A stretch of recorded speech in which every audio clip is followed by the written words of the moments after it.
देख रहे हैं इन डार्क राजकुमार के साथ। तो चलिए पढ़ते हैं आज की कहानी की ओर। दोस्तों, आदित्य एक सीधा और छोटा सा लड़का था। थोड़े दिन के बाद उसका 12वां बर्थडे आ रहा था, तो वो बहुत ही खुश था क्योंकि उसके मम्मी पापा उसका बर्थडे बहुत ही शानदार तरीके से मनाते थे। आदित्य के मम्मी और पापा दोनों ही काम के कारण वो आदित्य के साथ ज़्यादा देर तक टाइम स्पेंड नहीं कर पाते थे। आदित्य अक्सर अपने आप को अकेला महसूस करता था और उसके बर्थडे वाले दिन उसके बहुत सारे दोस्त और बहुत सारे रिश्तेदार उसके घर आते हैं। ये सब उसे बहुत अच्छा लगता है। आदित्य के पापा विशाल एक बिजनेसमैन थे और वो अपने बेटे से बहुत ही प्यार करते थे। इस कारण वो आदित्य को हर बार उसके बर्थडे पर बहुत सारे गिफ्ट देते थे। इस बार आदित्य बहुत खुश था, लेकिन बर्थडे के एक दिन पहले जब आदित्य स्कूल से घर आ रहा था तब उसे रास्ते में एक गिफ्ट का बॉक्स नीचे गिरा हुआ दिखा। वो उसके पास गया और उसे खोलकर देखने लगा तो उसे उसके अंदर एक सुंदर सा खिलौना दिखाई दिया।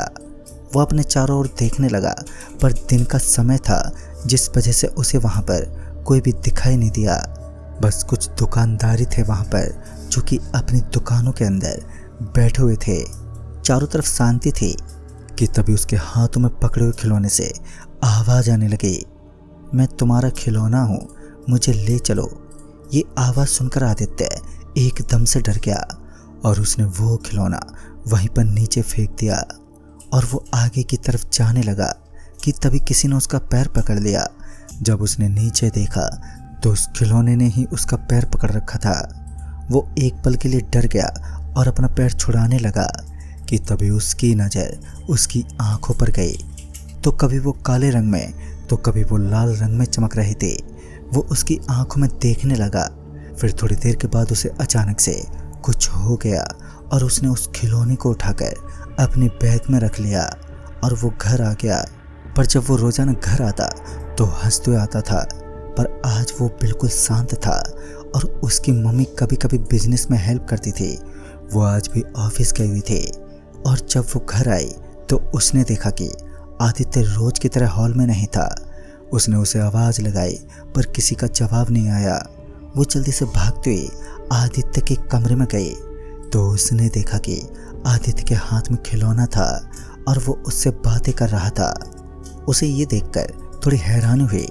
वो आदित्य के पास गई तो उसने देखा कि आदित्य के हाथ में जो खिलौना है वो आदित्य का नहीं है। उसने आदित्य से पूछा कि ये खिलौना किसका है, तो वो कहने लगा कि ये तो मेरा खिलौना है।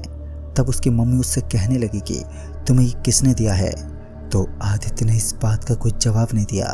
और जब उसकी मम्मी ने ये सवाल वापस पूछा तो वो गुस्से भरी नज़रों से उसकी मम्मी को देखने लगा और एकदम से चिल्लाने लगा कि ये खिलौना मेरा है और ये मेरे साथ ही रहेगा।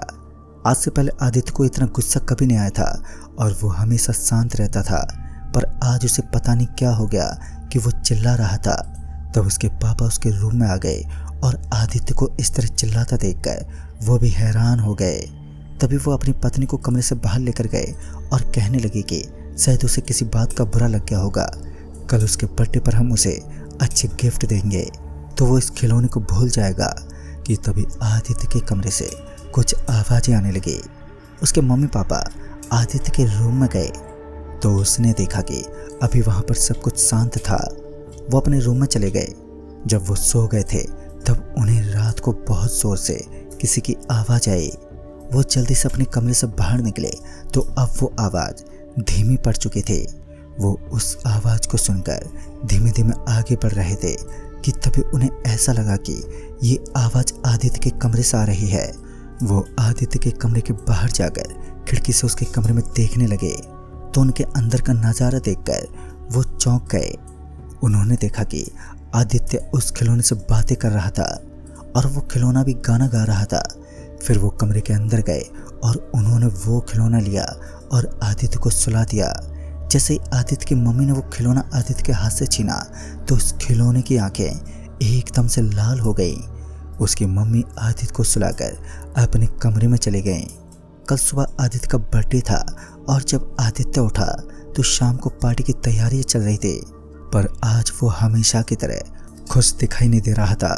शाम को जब पार्टी शुरू हो गई तो सभी मेहमान आने लगे थे, पर आदित्य कहीं भी दिखाई नहीं दे रहा था। जब आदित्य के पापा उसे बुलाने के लिए उसके कमरे में गए तो उन्होंने देखा कि वो वहाँ पर नहीं था।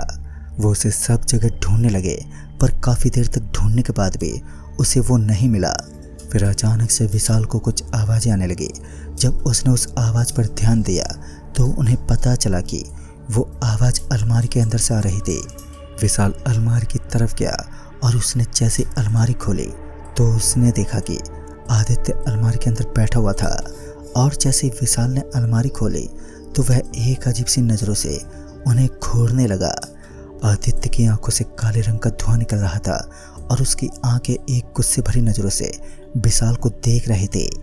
ये देखकर विशाल डर गया कि तभी उसकी नज़र आदित्य के हाथ पर गई तो उसने देखा कि उसके हाथ में वही खिलौना था जो पिछले एक दिन से उसके साथ में है। अब विशाल को थोड़ा बहुत समझ में आने लगा था कि आदित्य का ऐसा व्यवहार इस खिलौने की वजह से ही हुआ है। उसने आदित्य को अलमारी से बाहर निकाला और पार्टी में चलने के लिए कहा। तभी आदित्य ने चिल्लाते हुए कहा कि वो नीचे नहीं आएगा। अब विशाल चुपचाप नीचे चला गया था और उसने नीचे जाकर अपनी पत्नी को सब बता दिया। फिर वो दोनों वापस आदित्य के रूम में गए तो उन्होंने देखा कि आदित्य पार्टी में आने के लिए तैयार हो रहा था। उन्हें समझ ही नहीं आ रहा था कि आदित्य वापस ठीक हो गया है या फिर नहीं। पार्टी खत्म होने के बाद जब सभी लोग अपने घर चले गए थे तो आदित्य के घर वाले भी सभी जाकर सो गए थे। अब रात के तकरीबन 1:15 बज चुके थे। तभी आदित्य के घर वालों को एक आवाज़ सुनाई दी। वो आवाज़ बिल्कुल वैसी ही थी जैसे कि कल रात को आई थी। वो दोनों उठे और आदित्य के रूम में गए। वो रूम के बाहर जाकर खिड़की से अंदर की तरफ झांकने लगे तो उन्होंने देखा कि आदित्य के रूम के अंदर किसी चीज़ की रोशनी चारों ओर फैली हुई थी, पर रूम की लाइटें भी बंद थी। उन्हें समझ ही नहीं आ रहा था कि यह रोशनी किस चीज़ की आ रही है कि तभी वो ध्यान से देखने के लिए खिड़की के और पास गए कि तभी एक डरावना चेहरा अंदर की तरफ से उस खिड़की के पास आ गया। अचानक से किसी का चेहरा देखकर वो दोनों डर गए। फिर उन्होंने देखा कि वो खिलौना जो कि आदित्य के हाथ में था, वो खिलौना खिड़की के पास में खड़ा था और वो उन दोनों को देखकर एक अजीब सी मुस्कान दे रहा था। ऐसा लग रहा था कि मानो उन दोनों के साथ कुछ बुरा होने वाला था। वो उनकी तरफ देख ही रहे थे कि तभी वो खिलौना कहने लगा कि अपने बेटों को कैसे बचाओगे। ये सुनकर तो उनकी सांसें एकदम से रुक गई और दिल की धड़कनें तेज हो गईं, क्योंकि किसी भी खिलौने को आज तक उन्होंने इस तरह बात करते हुए नहीं देखा था। वो उसकी बात सुनकर चारों तरफ आदित्य को आवाज़ लगाने लगे और उसके रूम का दरवाज़ा खोलने लगे, पर वो दरवाज़ा खुला ही नहीं कि तभी उन्हें उनकी छत पर किसी के गिरने की आवाज़ आई। वो भागते हुए छत की तरफ गए और छत पर जाकर उन्होंने देखा कि आदित्य नीचे गिरा हुआ था और उसके सिर से खून भी निकल रहा था। वो जल्दी से आदित्य के पास गए और उसे जल्दी से उठाया और जल्दी से उसे लेकर वो हॉस्पिटल पहुँचे। जब तक आदित्य को होश आया तब तक सुबह हो चुकी थी। वो आदित्य को लेकर उनके घर चले गए और उन्हें अब अपने घर जाने पर भी डर लग रहा था, क्योंकि उन्हें पता चल गया था कि वो खिलौना कोई आम खिलौना नहीं था। उस खिलौने के अंदर कोई बुरी शक्ति थी। फिर उसके बाद कुछ दिनों तक सब कुछ नॉर्मल था। उन्हें लगा कि सब कुछ ठीक हो गया है, पर उन्हें लगा कि वो बुरी शक्ति उनके घर से चली गई थी, पर आने वाले खतरे से अनजान थे वो। जब आदित्य की तबीयत खराब थी तब तक वो बिल्कुल नॉर्मल था, पर जैसे जैसे उसकी हालत में सुधार आने लगा वैसे वैसे उसका बर्ताव एकदम से बदलने लगा।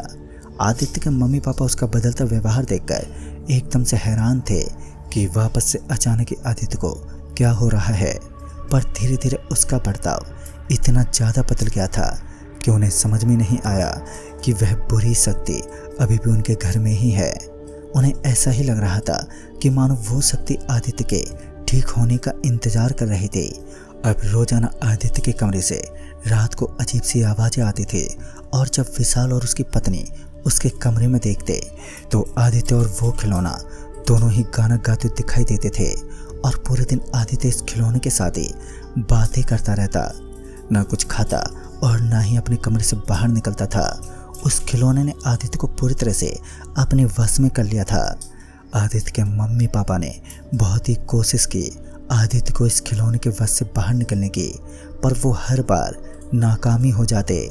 फिर धीरे धीरे उन्हें एक दिन किसी बड़े तांत्रिक के बारे में पता चला, तो उन्होंने उसे अपने घर बुलाया और उस तांत्रिक से मिलकर आदित्य को उस खिलौने के वश से बाहर निकाला।